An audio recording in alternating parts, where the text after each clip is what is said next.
Okay. This is doctor Ali Ajmal. मैं एक माहिर अमराज नफ्सियात हूँ। ऑटिज्म एक न्यूरो फंक्शनल डिसऑर्डर है, यानी कि इसमें दिमाग के ब्रेन के मुख्तलिफ फंक्शंस डिस्टर्ब होते हैं। जिस शख्स को ऑटिज्म होता है वो आमतौर पे बोल नहीं सकता ठीक तरह से, अपनी दुनिया में मगन रहता है। इसके अलावा कम्युनिकेशन के ज्यादा इश्यूज हैं, लैंग्वेज ठीक नहीं डेवलप हो पाती, सोशल रिलेशनशिप और समाजी मामलात में वो शख्स ठीक तरह से परफॉर्म नहीं कर पाता। ऑटिज्म एक स्पेक्ट्रम डिसऑर्डर है, यानी कि इसकी मुख्तलिफ किस्म की सिम्टम्स हैं और मुख्तलिफ किस्म की अकसाम हैं।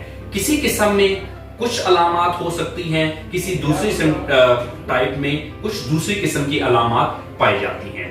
अब ऑटिज्म होता क्यों है? मुख्तलिफ लोगों को बड़ी गलत फहमियां हैं इसके बारे में कि शायद कुछ खाने की वजह से या कुछ चीजों के असर की वजह से ऑटिज्म का मसला होता है। ऐसा नहीं है। ऑटिज्म का जो बड़ी वजह ऑटिज्म में मुब्तला होने की ये प्रीनेटल फैक्टर हैं और कुछ जेनेटिक फैक्टर हैं। ऑटिज्म किसी भी ट्रॉमा की वजह से नहीं होता, ये किसी भी असर की वजह से या कुछ खाने पीने की वजह से नहीं होता। बाज़ औक़ात लोगों को घरों में ये लगता है कि शायद बच्चे कोई जंक फूड ज्यादा खाते हैं, कोई पेरेंट्स उनको डांटते वांटते हैं जिसकी वजह से ऑटिज्म हो गया। ऐसा बिल्कुल नहीं है। कुछ लाइफस्टाइल फैक्टर्स की वजह से, एनवायरमेंटल फैक्टर की वजह से ऑटिज्म का मर्ज ज्यादा जरूर होता है, लेकिन इसकी होने की जो वजह है वो प्रीनेटल फैक्टर यानी कि पैदाइश से पहले और उसके के बाद जो जेनेटिक फैक्टर है ये रोल प्ले करते हैं। कजन मैरिजेस में भी देखा ये गया है कि कजन मैरिज से होने वाले बच्चों में भी ऑटिज्म ज्यादा पाया जाता है। अगर इसके इलाज की बात करें तो ऑटिज्म की, जैसे मैंने बताया, कि मुख्तलिफ किस्म की अकसाम हैं। इसमें से एक माइल्ड ऑटिज्म है, इसका इलाज मुमकिन है। ये कुछ मेडिकेशन और थेरेपी से इसका इलाज हो सकता है।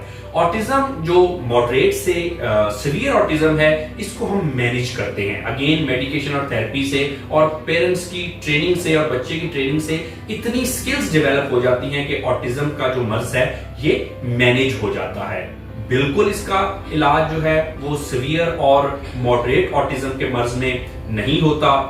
माइल्ड ऑटिज्म का इलाज बिल्कुल हो सकता है। और बाय द वे जो हम मेडिकेशन वगैरह करते हैं, दवाइयों वगैरह का इस्तेमाल करते हैं, ये मुख्तलिफ स्किल्स वगैरह की लर्निंग होती है, ये ऑटिज्म से जुड़े हुए मसलों का इलाज होता है। यानी कि लैंग्वेज में हेल्प हो सकती है। अगर कुछ ऑटिस्टिक का जो शख्स इसमें मुब्तला है ऑटिज्म में, अगर वो कुछ एग्रेशन है, नींद के मसले हैं, तो वो दवाइयों से हम उसको हैंडल कर सकते हैं। माइल्ड ऑटिज्म बहरहाल टाइम के साथ भी कुछ में बेहतरी आती है, लेकिन अल्टीमेटली अगर इसके ट्रीटमेंट की बात करें तो जैसे मैंने बताया मेडिकेशन, थेरेपी, कुछ ट्रेनिंग पेरेंट्स की, बच्चों की, और इसके अलावा इसको प्राइमरीली हम मैनेज कर सकते हैं।